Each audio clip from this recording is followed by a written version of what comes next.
नमस्कार दोस्तों।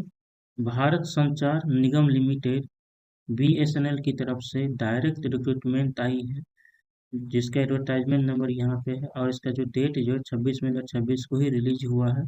Junior telecom officer telecom के पोस्ट के लिए बहाल हुए डायरेक्ट रिक्रूटमेंट, जिसका ऑनलाइन एप्लीकेशन जो है 4 जून 2026 से होना शुरू हो जाएगा और आप 3 जुलाई 2026 तक इसका ऑनलाइन कर सकते हैं। इसका जो करेक्शन विंडो है 4 जुलाई को ओपन हो जाएगा और 11 जुलाई को करेक्शन विंडो क्लोज हो जाएगा। इसका जो डेट ऑफ एग्जामिनेशन जो है सीबीटी बेस्ड टेस्ट होगा। इसका टेंटेटिव डेट जो है मंथ अगस्त में होने वाला है, तो अगस्त मंथ में कभी भी ये इसका एग्जाम कंडक्ट करा सकते हैं।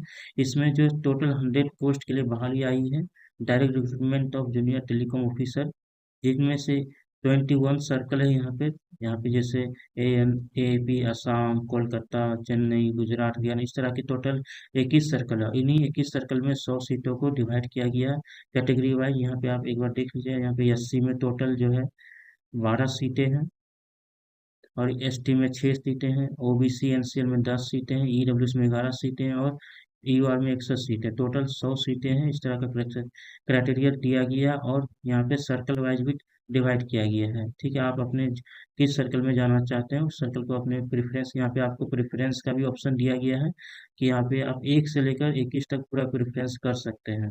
तो आप जिस जैसे प्रेफरेंस दीजिएगा आपको सिलेक्शन उसी हिसाब से होगा, जैसे आप लाइएगा मार्क्स। ठीक है, तो यहाँ पे जो है इसके बाद यहाँ पे लिखा गया है जो फॉर्म, यहाँ पे स्केल जो है E1 का स्केल है 16,400 से 44,500 तक स्केल दिया गया है। ठीक है, इसका जो आप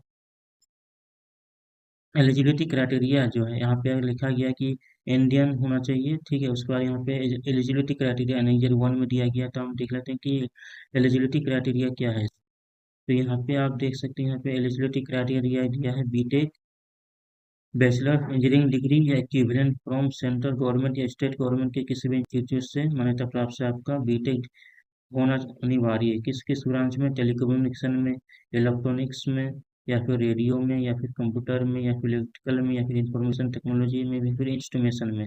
इस किसी इनमें से किसी भी ब्रांच में अगर आपका डिग्री कंप्लीट है तो आप इस पोस्ट के लिए एलिजिबल हैं।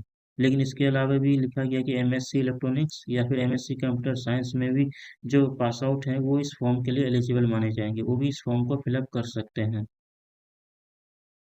इस फॉर्म को फिलअप करने के लिए मिनिमम एज क्राइटेरिया जो है 20 ईयर्स रखा गया है और कैटेगरी वाइज इसका मैक्सिमम एज रखा गया है। जैसे अनरिजर्व ईडब्ल्यूएस ओबीसी सीएल के लिए मैक्सिमम एज जो है 30 ईयर्स रखा गया है, ओबीसी एनसीएल के लिए मैक्सिमम एज 33 ईयर्स रखा गया है और एससी एसटी के लिए मैक्सिमम एज 35 ईयर्स रखा गया है।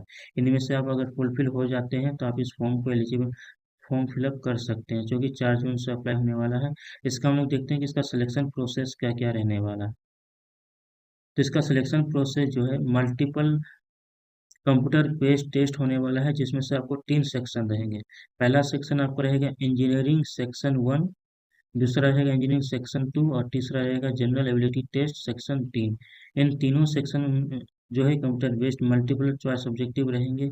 इन तीनों में क्वेश्चन अलग अलग रहेंगे। इसमें जो आप देख नीचे में आते हैं, यहाँ पे आपको लिखा हुआ है कि इंजीनियरिंग स्ट्रीम सेक्शन 1 में जो है टोटल 200 मार्क्स होंगे, जिसमें 50 क्वेश्चन होंगे। एक क्वेश्चन के लिए आपको 4 मार्क्स दिए जाएंगे। दूसरा इंजीनियरिंग स्ट्रीम सेक्शन 2, इसमें भी आपको 200 मार्क्स होंगे, जिसमें 50 क्वेश्चन होंगे। और जनरल एबिलिटी टेस्ट सेक्शन 3, इसमें आपको 20 क्वेश्चन होंगे और 80 मार्क्स का होगा। टोटल आपको 480 मार्क्स का होगा, 120 क्वेश्चन रहेंगे और आपको 3 घंटे का समय दिया जाएगा। इसमें नेगेटिव मार्किंग भी रखा गया है।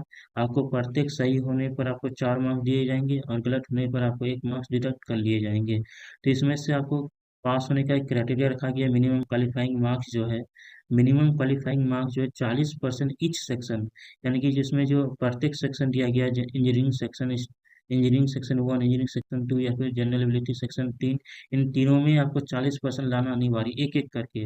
और ओवरऑल यानी कि कंबाइन तीनों को मिला के आपको 50% लाना अनिवार्य होगा, यूआर के लिए और ओबीसी सीएल के लिए। और SC ST OBC EWS candidate के लिए जो है 35% ईच मार्क्स लाना अनिवार्य होंगे इस सेक्शन में और 45% ओवरऑल लाना अनिवार्य होंगे। इतना अगर आप लाते हैं तो आप क्वालिफाइंग कर सकते हैं, लेकिन आपका फाइनल मेरिट जो है तीनों सेक्शन में जितना अच्छा मार्क्स लेके आएंगे उसके हिसाब से होगा। ठीक है, उसके बाद यहाँ पे हम लोग देखते हैं कि इसका जो सिलेबस है क्या क्या रखा गया है। तो यहाँ पे आपका सिलेबस दिया गया है कि सेक्शन 1 यानी कि इंजीनियरिंग स्ट्रीम सेक्शन 1 का सिलेबस यहाँ पे है। Materials and components, physics, electronics, electron device, etc and network theory, electromagnetic theory, etc यहाँ पे दिया है। सेक्शन 2 में आपको एनालॉग इलेक्ट्रॉनिक सर्किट ये सब दिया गया, और सेक्शन 3 में जो यानी कि जनरल एबिलिटी टेस्ट जो है इसमें आपको यहाँ पे दिया। इस पीडीएफ को मैं अपने टेलीग्राम चैनल पे दे दूंगा, वहाँ से आप इसको देख सकते हैं। ठीक इसी तरह का अपडेट पाने के लिए यहाँ पे आप एक पेज और है, यहाँ पे लिखा हुआ है एग्जामिनेशन सेंटर, यानी कि आपको एग्जामिनेशन सेंटर चूज करने का ऑप्शन मिलेगा। यहाँ पे टोटल 27 सेंटर बनाए गए हैं, इनमें से आप जो जहाँ से अपना एग्जामिनेशन सेंटर चूज करना चाहते हैं वो आप फिलअप कर सकते हैं।